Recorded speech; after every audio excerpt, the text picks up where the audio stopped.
En moyenne, nous passons 3h30 chaque jour sur nos téléphones. Et la majorité du temps, ce sont des heures passées sur les réseaux sociaux, Instagram, Facebook, TikTok ou encore YouTube. Et ne parlons même pas de Netflix. Vous pouvez demander à n'importe qui de votre entourage.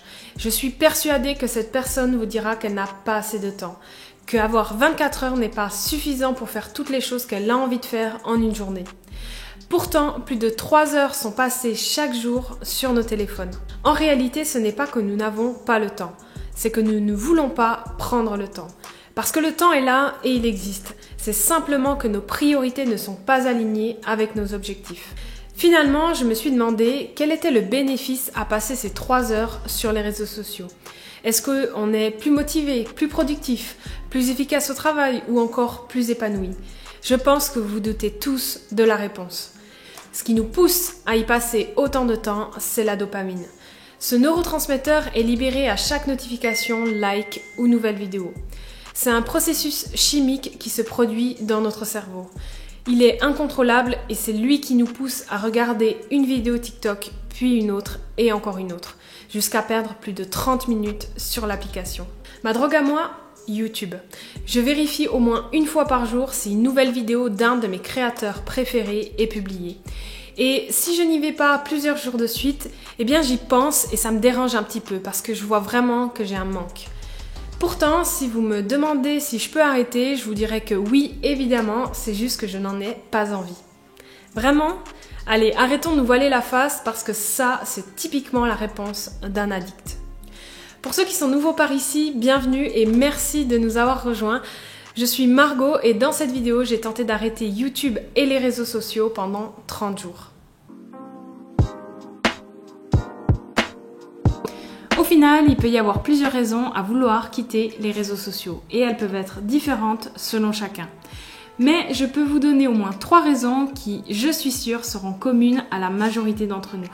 Premièrement, la comparaison négative. On se compare consciemment ou inconsciemment d'ailleurs aux autres quand on est sur ces applications. Et en voyant tout le temps ce que les autres font ou ce qu'ils possèdent, on finit par se convaincre qu'on n'a pas assez. Deuxièmement, besoin constant de dopamine. En ayant une notification, vous avez ce petit shot de dopamine. Et au fur et à mesure, vous devenez accro au nombre de likes, de commentaires ou de messages que vous pourriez avoir reçus pendant votre absence. Et c'est à cause de ce sentiment que vous allez avoir envie de réouvrir l'application 1 heure plus tard. Et enfin, troisième raison, la perte de temps. Imaginez ce que vous pourriez faire avec ces heures supplémentaires tous les jours. Je suis sûre que si on vous donnait 3 heures supplémentaires par jour, en plus de vos 24 heures habituelles, vous ne planifieriez pas ce temps à être sur votre téléphone, sur YouTube ou encore sur Instagram. Vous penseriez plutôt à apprendre une nouvelle langue, à faire plus de sport ou encore à démarrer un nouveau projet. Et du coup, si je regarde le temps que je passe sur mon téléphone, je vois que je suis à 3h26 par jour en moyenne, ce qui est franchement pas mal. Je pensais pas être dans la moyenne nationale, mais il faut croire que oui. Et si je regarde le nombre de fois que je déverrouille mon téléphone par jour, on est à 146. Donc voilà, j'espère vraiment que ces métriques vont un petit peu baisser à l'issue de cette expérience parce que je trouve que c'est un peu beaucoup, surtout pour des choses qui n'ont pas réellement d'importance. Bon, si on devait uniquement compter sur ma discipline pour ne pas ouvrir ces applications, on n'irait pas très loin dans cette expérience. Donc ce sera préférable que je les supprime de mon téléphone et que je me déconnecte de tous mes comptes sur mon navigateur.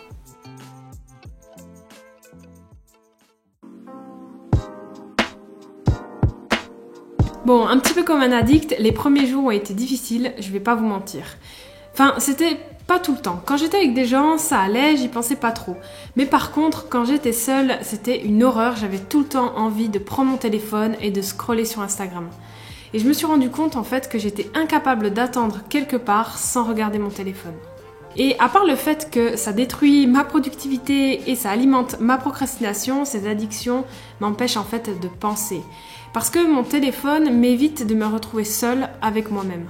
Durant les premiers jours, j'ai gardé ce vieux réflexe que de prendre mon téléphone et de cliquer machinalement sur l'une de ces applications.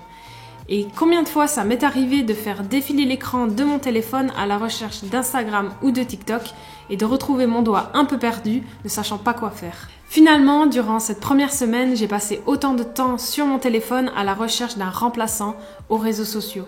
Et comme mon doigt ne retrouvait pas Twitter, j'allais finalement sur un site d'actualité ou sur Feedly à la recherche d'un article intéressant à lire. Pour éviter de vérifier de manière compulsive mon téléphone toutes les 5 minutes, j'ai fait en sorte de le mettre dans une autre pièce pendant que je travaillais. C'est une technique très classique mais efficace. Bon, et sinon, je me suis très vite lassée de lire des articles d'actualité qui ressassaient toujours les mêmes choses. Et du coup, je me suis prise de passion pour trier mes photos. Et là, il y a un sacré bordel. Je sais pas vous, mais moi, j'ai une tonne d'images inutiles sur mon téléphone. Et entre les photos à triple qu'on prend pour je ne sais quelle raison, ou encore celles qu'on reçoit inutilement via WhatsApp, on en arrive à avoir plein de merde sur notre application photo. Et ça, c'était typiquement le genre de choses que je faisais lorsque je devais attendre 5 minutes quelque part. J'ouvrais l'application et je triais quelques photos. Par contre, pour YouTube, c'était beaucoup plus compliqué. Surtout parce que j'adorais regarder des vidéos pendant que je buvais mon café le matin. C'était en fait une sorte de rituel qui me permettait de bien commencer ma journée. Alors, regarder une vidéo, pourquoi pas, mais lorsqu'on les enchaîne pour en regarder 5 autres à la suite, là, ça devient un vrai problème. Parce qu'on est entraîné dans cette spirale de contenu et on en oublie complètement ce qu'on devait faire. Et après ça, ça devient vraiment difficile de trouver la motivation pour commencer à travailler. Comme alternative, j'ai essayé de lire pendant que je buvais mon café.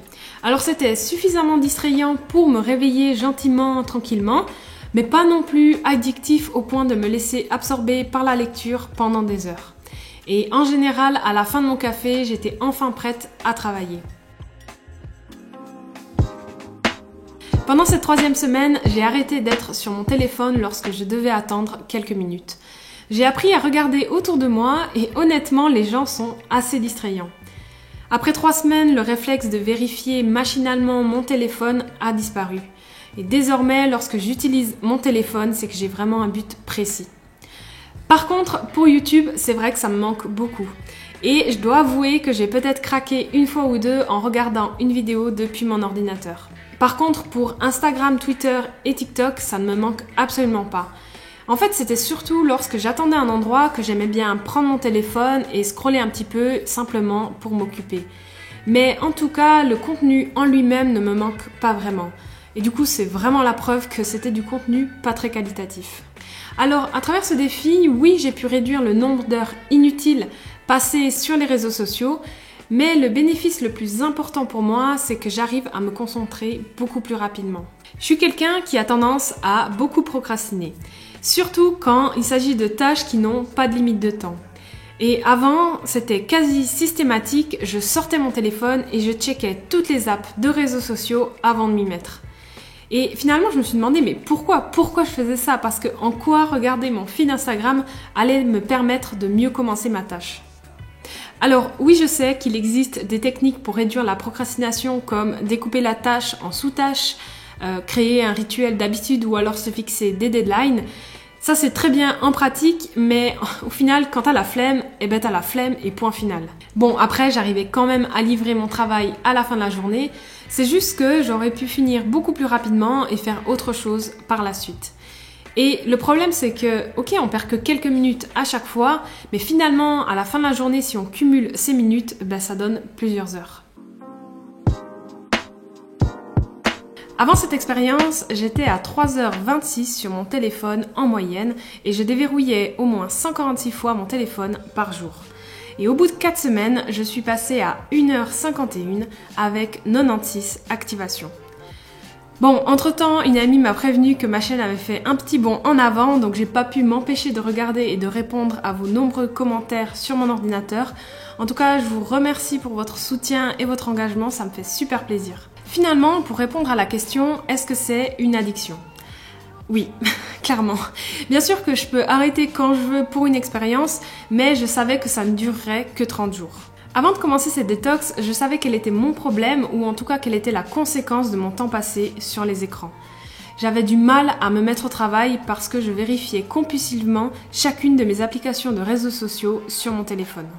Et ce besoin constant de dopamine alimentait finalement ma procrastination et faire du deep work était devenu de plus en plus compliqué. Donc l'énorme avantage pour moi de cette détox, ça a été de me mettre au travail beaucoup plus rapidement. Et j'ai arrêté de gaspiller inutilement mon temps que je préfère largement dédier à autre chose qu'aux géants de la tech. Et mon but après cette expérience n'est pas de vous dire arrêtez les réseaux sociaux, c'est de la merde et ça vous pourrit la vie. Ça, au fond, vous le savez tous déjà. Moi, j'aimerais au contraire vous encourager à essayer d'arrêter quelques temps pour apprendre à vous connaître. Essayez au moins une semaine, voire même une journée si vous n'avez pas envie de plus. Regardez quels effets ça vous fait et ensuite décidez si vous voulez arrêter complètement ou continuer un petit peu. Notre besoin constant d'être sur les réseaux sociaux vient aussi de la peur de rater quelque chose d'important. Et pour je ne sais quelle raison, on est convaincu que les publications et les vidéos sont importantes et essentielles, qu'il ne faut absolument pas les louper. Alors on se reconnecte jour après jour. Mais après cette expérience, une fois que je me suis reconnectée à ces applis, j'ai réalisé une chose. Je n'ai rien manqué.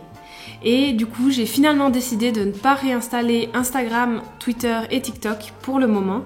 Bien sûr, je peux toujours les consulter sur mon navigateur, mais la friction est quand même beaucoup plus grande, donc ça sera beaucoup plus intentionnel quand je voudrais me rendre sur l'une de ces applications.